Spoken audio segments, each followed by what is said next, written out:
So hello, what's up mga ka-J-Vlog, and welcome ulit sa panibagong video. And for today's video ay magre-review tayo ng isang quick review lang tayo ng isang budget meal na smartphone na pwede natin ma-purchase ngayon.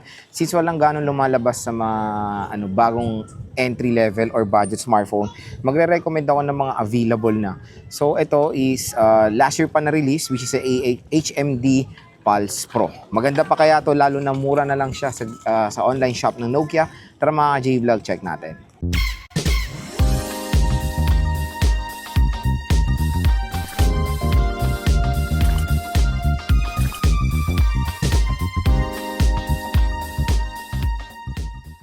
So yan, shoutout sa mga nakanood ng first impressions and quick review ko sa HMD Crest 5G.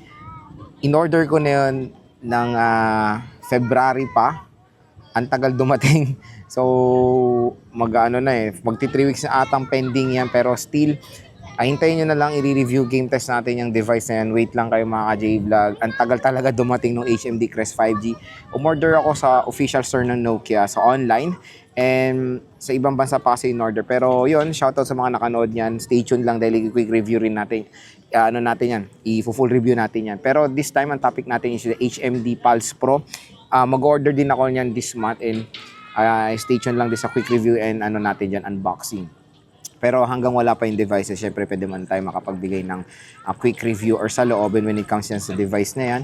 Syempre para makatulong din sa mga consumers out there dyan kung naghahanap ng mga affordable na smartphones na pwede nila ma-purchase ngayong early 2025. Again, wala pa kasing gano'n lumalabas sa mga bagong budget smartphone.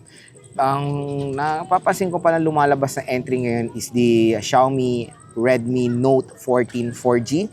Entry-level smartphone, and medyo gumagawa na rin ng rumors ng Tecno and Infinix when it comes sa mga budget smartphone sila. So stay tuned lang about dyan sa mga contents natin dyan.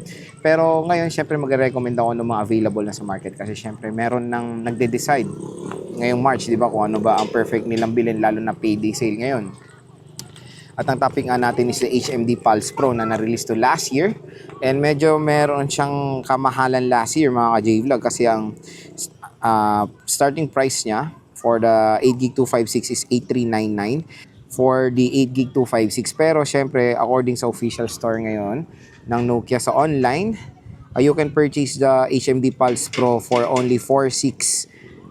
So again, you can purchase the HMD Pulse Pro for only 46 sa 6GB 128. At meron din tayong 8GB 256 na nagkakahalaga lang ng 5.6 mga ka-J-Vlog. So 1,000 pesos price difference yan sa online, and there's a possibility na makuha nyo pa to ng mas mura. Depende of course kung meron kayong mga mega voucher dyan sa online shop. And again mga ka-J-Vlog, dito sa HMD Pulse Pro is super affordable na lang siya. Biruin mo from 8,000 plus down to 5,000 plus. So below 6,000 na lang siya, and we can consider this as a budget smartphone ngayon. Kaya when it comes sa RAM at ROM, napakasulit. Biruin mo 4 plus and naka 6GB 128 na siya.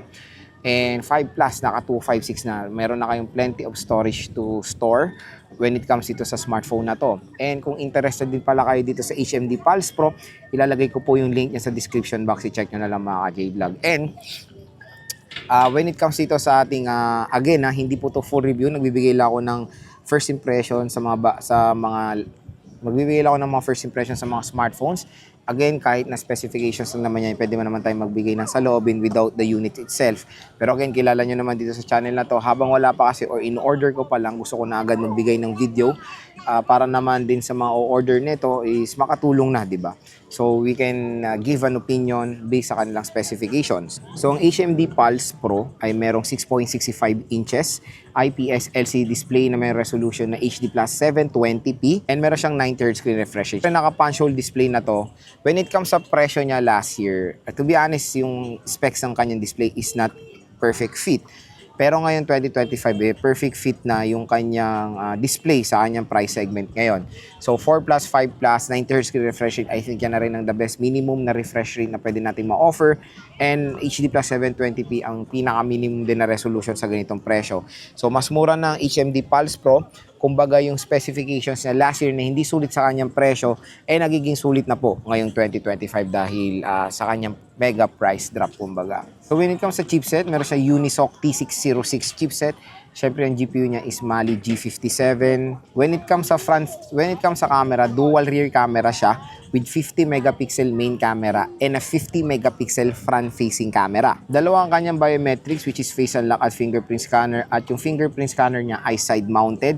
Pagdating sa battery, meron din siyang mataas sa battery na 5,000 mAh na removable battery with 20 watt fast charging rate. So next on mga J-Vlog is gusto ko i-share sa inyo yung first impressions ko dito sa device na to, na nalaman nyo na yung price niya ngayong early 2025 and of course yung kanyang availability. So when it comes sa availability niya, you can check yung link niya sa ating description box para na kayo dyan, i-click nyo na, add to cart nyo na itong device na to. So first dun tayo sa display. So sa display niya, when it comes sa kanyang presyo ngayon is bumabagay naman na. Malaki yung screen size niya, 6.6 inches with 90 Hz screen refresh rate at yung resolution niya is HD plus 720p. So again, with that kind of resolution and refresh rate is okay naman yan sa kanyang presyo. So when it comes sa display na itong device na to is may enjoy nyo rin naman for a price tag na 4,000 to 5,000 pesos. Next yung chipset. Yung chipset niya is Unisoc T606. So last year hindi po bagay yan. So sobrang overpriced siya when it comes sa kanyang chipset. Pero ngayong 2025, 4,000 pesos for the chipset na Unisoc T606. Syempre okay na yan. Lalo na titingnan nyo dito yung GPU niya is Mali G57. So you can play modern games naman dito sa smartphone na to without any hesitation naman. Hindi naman siya mag-frame drop na malala. Lalo na pag lalaroin yung ML or COD. So, pwede naman yan gamitin dito sa HMD Pulse Pro. Next naman mga ka-J-Vlog sa RAM at ROM. So, sa RAM at ROM, nung last year na presyo niya ay sulit na nga. Paano pa kaya nag-price drop pa ngayon tapos mas pinasulit pa? Biruin mo, ang price niya na lang ngayon is 4,000 to 5,000 pesos. Tapos, ang storage is 256. 8 GB of RAM. So, meron siyang plenty of RAM and plenty of storage sa ganitong price segment, and a huge advantage niyan, mga ka-J-Vlog, sa mga ibang competitors niya. Usually kasi sa mga ganitong range, ang ino-offer is 128 sa 5,000 pesos, diba? Tapos 128 din sa 4,000 plus. So, yung huge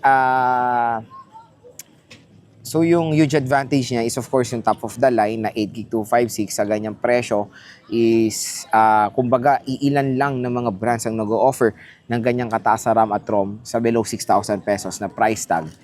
Next mga J-Vlog, when it comes sa kanyang fast charging rate and battery is fine, okay yan.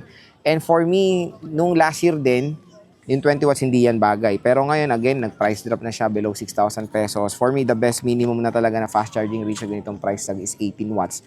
So, 20 watts fast charging rate naman ng HMD Pulse Pro. So, pumapasok naman or bumabagay naman na sa kanyang fast charging rate yung kanyang price segment, kumbaga. So, below 6,000 pesos na price segment, and with that kind of charging rate is okay naman yan ngayong early 2025. So, yun lang naman mga ka-J-Vlog. So far, yung aking first impressions dito sa HMD Pulse Pro. Abangan nyo na lang full review, game test, and unboxing natin dito sa device na to.